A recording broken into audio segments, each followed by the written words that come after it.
Welcome to the Camoxygen Pankaj. Today we will talk about important question of class 12th NCERT and state board. Unit alcohol, phenol and ether. So first question is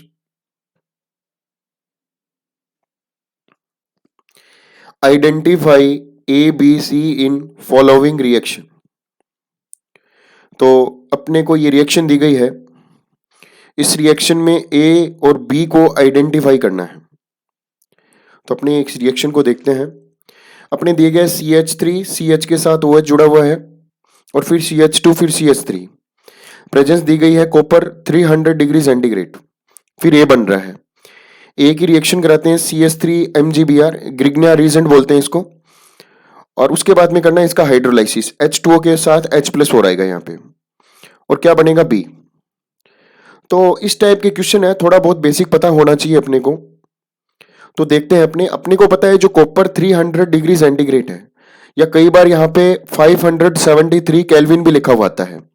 तो alcohol का dehydrogenation होता है इसके presence में, क्योंकि अपने जानते हैं basic the vapour of alcohol passed over copper heated at 573 kelvin या 300 डिग्री सेंटीग्रेड।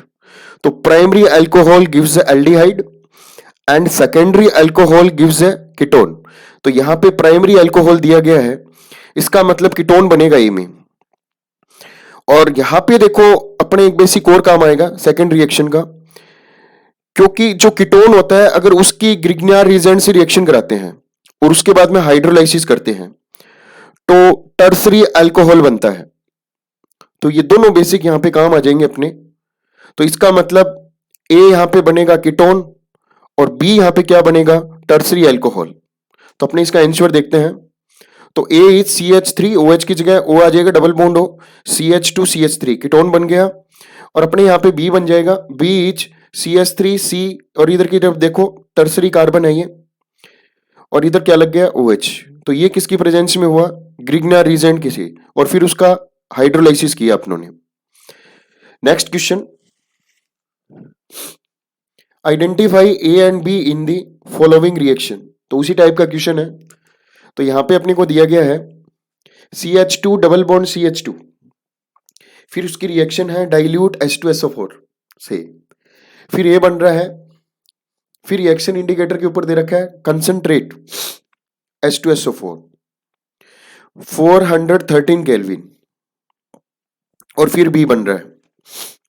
तो सीधा सा है डाइल्यूट H2SO4 और कभी ये दे रखा हो तो अपने को वाटर का एडिशन करना है, और वाटर का एडिशन करेंगे तो दोनों तरफ CH2 है, तो कहीं पे भी OH और H जोड़ सकते हो, क्योंकि अगर एसिमेट्रिकल एल्कीन होता तब अपने को मार्कोनिकोफ रूल यूज करना पड़ता। तो यहाँ पे सिमेट्रिकल एल्कीन है इसलिए H और OH कहीं पे भी जोड़ सकते हैं अपने।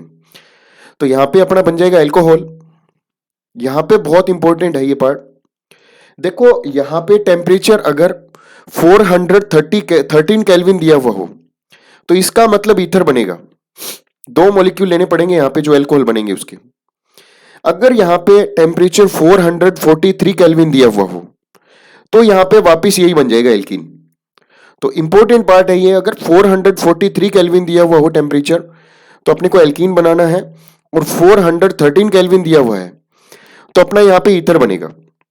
तो अपने इसका आंसर देखते हैं। तो कंपाउंड ए इज C2H5OH, ए अपना C2H5OH बना, और बी वहां पे मैंने तुम्हें बताया था 413 केल्विन दिया हुआ हो तो ईथर बनेगा। तो यहाँ पे ये देखिए डाई एथिल ईथर बन रहा है। ठीक है, नेक्स्ट क्वेश्चन की तरफ चलते हैं। Explain the following. दो क्वेश्चन दिए गए हैं यहाँ पे इस पार्ट के। First A is phenol is more acidic than alkyl alcohol, और सेकंड क्वेश्चन है the boiling point of propanol is more than butane. Simple सी क्वेश्चन है। सबसे पहले अपने को पता है, फर्स्ट क्वेश्चन की बात करते हैं अपने ए की।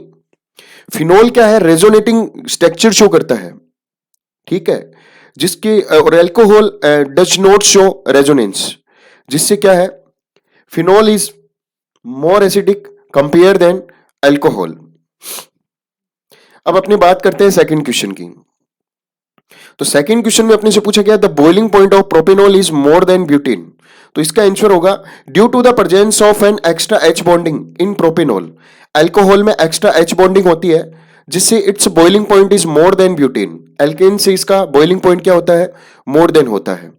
नेक्स्ट क्वेश्चन के बारे में बात करते हैं। Give the structures and IUPAC name of possible alcohol for C4H10O। देखिए इस टाइप के क्वेश्चन आते हैं कई बार, एक मॉलिक्यूलर फॉर्मूला देंगे अपने को, बता देंगे भी किसका दिया है और इसकी पॉसिबल स्ट्रक्चर पूछेंगे। तो पॉसिबल स्ट्रक्चर का एक सीधा सा ट्रिक है, अगर IUPAC नेम चेंज हो रहे हो तो पॉसिबल स्ट्रक्चर बनेगी। अगर स्ट्रक्चर्स में IUPAC नेम सेम आ रहे हो तो वो पॉसिबल स्ट्रक्चर नहीं होगी। तो देखते हैं इसकी स्ट्रक्चर्स को। देखिए फर्स्ट स्ट्रक्चर अपने को इसका पॉसिबल स्ट्रक्चर बनानी है अल्कोहल की, तो 4 कार्बन का अल्कोहल बना देंगे। सबसे पहले OH को अपने 1 नंबर कार्बन पे रखेंगे, बन जाएगा ब्यूटेन 1-ऑल। फिर दूसरे कार्बन पे रख के देख लेंगे क्या बन जाएगा, ब्यूटेन 2-ऑल। यहां पे लाएंगे फिर भी ये ब्यूटेन 2-ऑल बनेगा, यहां पे लाएंगे तो वापिस ब्यूटेन 1-ऑल बन जाएगा। तो पोजीशन की तो पॉसिबल स्ट्रक्चर 2 ही बन रही है। अब एक ब्रांच बना के देखते हैं। अब अपने ये ब्यूटेन है इसको आइसोब्यूटेन में कन्वर्ट कर लेंगे और जो 1 डिग्री कार्बन एटम है उस पे OH लगा देंगे, तो ये बन जाएगा आइसोब्यूटिल अल्कोहल और इसका IUPAC नाम हो जाएगा 2-मेथिल प्रोपेन 1-ऑल। फिर यहाँ पे ये देखिए 3 डिग्री कार्बन है, इसके हाइड्रोजन को रिमूव करके यहां पे OH लगा देंगे, तो पॉसिबल स्ट्रक्चर एक और बन जाएगी 3-मेथिल प्रोपेन 2-ऑल।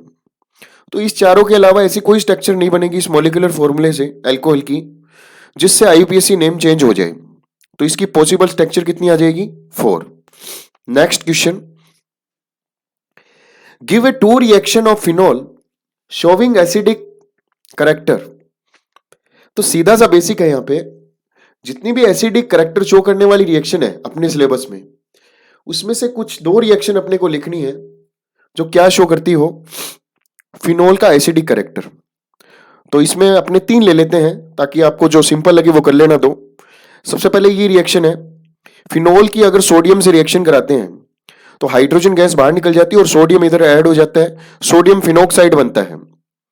ठीक है, एक सेकंड रिएक्शन और देखते हैं। फिनॉल की अगर मेथिल आयोडाइड से रिएक्शन कराते हैं तो एनिसोल बनता है और HI बाहर निकल जाता है। ये भी फिनॉल के एसिडिक करेक्टर को रिप्रेजेंट करती है।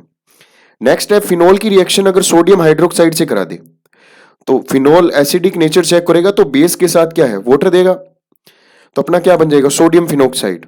तो ये 3 रिएक्शन ऐसी है अकॉर्डिंग टू सिलेबस जो फिनॉल के एसिडिक नेचर को रिप्रेजेंट करती है।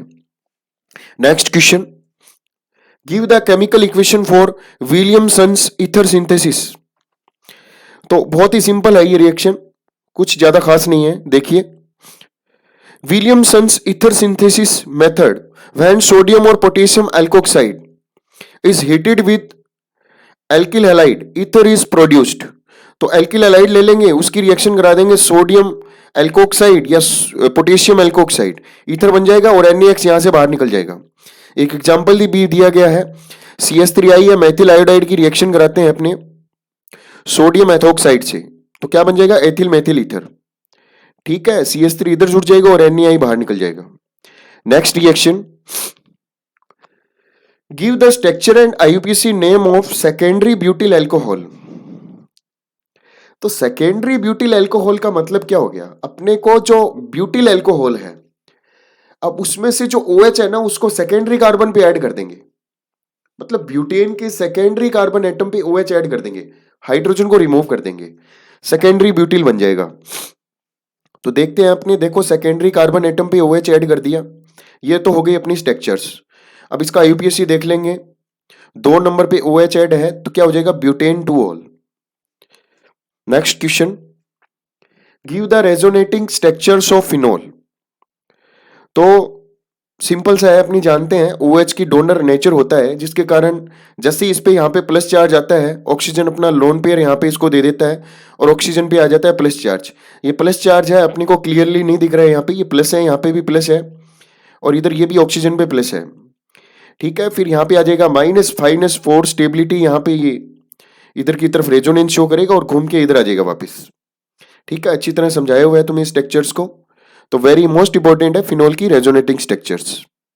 बस ध्यान इतना रखना, इसके जो अंदर वाली रिंग है इसके जस्ट अपोजिट होनी चाहिए। नेक्स्ट है, how will you convert phenol to benzene. तो फिनोल बेंजीन में कन्वर्ट कैसे होगा? तो फिनोल की रिएक्शन जब जिंक से करवाते हैं और हीट करते हैं तो जिंक ऑक्सीजन से रिएक्शन कर लेगा, बन जाएगा बेंजीन, और बाहर क्या निकल जाएगा? ZnO। Very most important reaction. Next question, what are main products obtained when C2H5OH react with concentrate H2SO4 at 413 kelvin. तो अपनों ने स्टार्टिंग वाले क्वेश्चन में भी बात की थी, अगर अल्कोहल को अपने कंसंट्रेट H2SO4 एट 413 केल्विन में हो तो अपने कैरिड आउट एट 413 केल्विन तो क्या बनेगा? ईथर। अगर 443 केल्विन हो, the reaction is carried at 443 kelvin तो क्या बनेगा? एल्कीन। तो यहां पे 413 केल्विन दे रखा है, इसका मतलब ईथर बनेगा। तो करते हैं अपनी रिएक्शन, दो मॉलिक्यूल अल्कोहल के रहेंगे, याद है H और OH बाहर निकल जाएगा और क्या बन जाएगा? ईथर, डाई एथिल ईथर, और बाहर निकल जाएगा water. Next reaction, right equation for following. पहला क्वेश्चन है, phenol react with Br2 in the presence of CS2।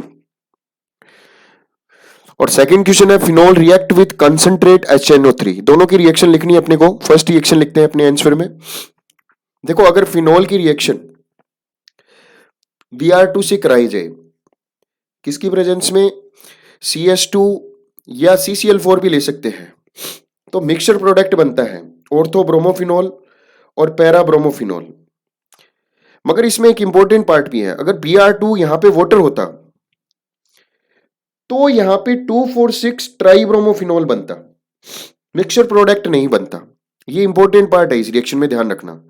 Next question है, फिनोल की रिएक्शन करा दे कंसंट्रेट HNO3 के साथ, तो सीधी सी बात है कंसंट्रेट HNO3 से कराती ही बन जाएगा 2,4,6 ट्राई नाइट्रोफिनोल, जिसे अपने पिक्रिक एसिड बोलते हैं।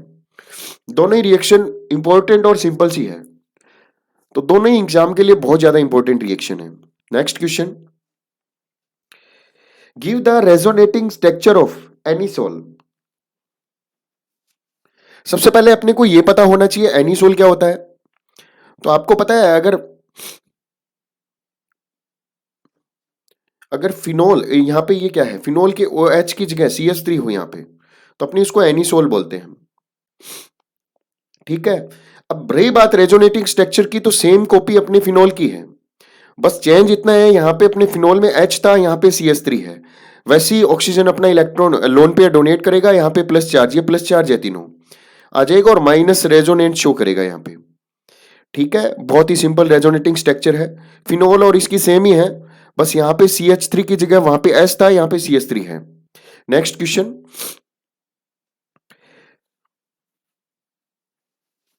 Right chemical equation of phenol with chloroform and KOH।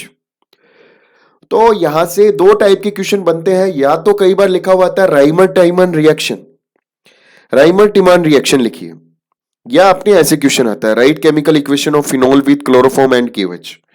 तो कभी भी ध्यान रखना, इस टाइप का क्वेश्चन आए तो राइमर टिमान रिएक्शन लिखनी है अपने को।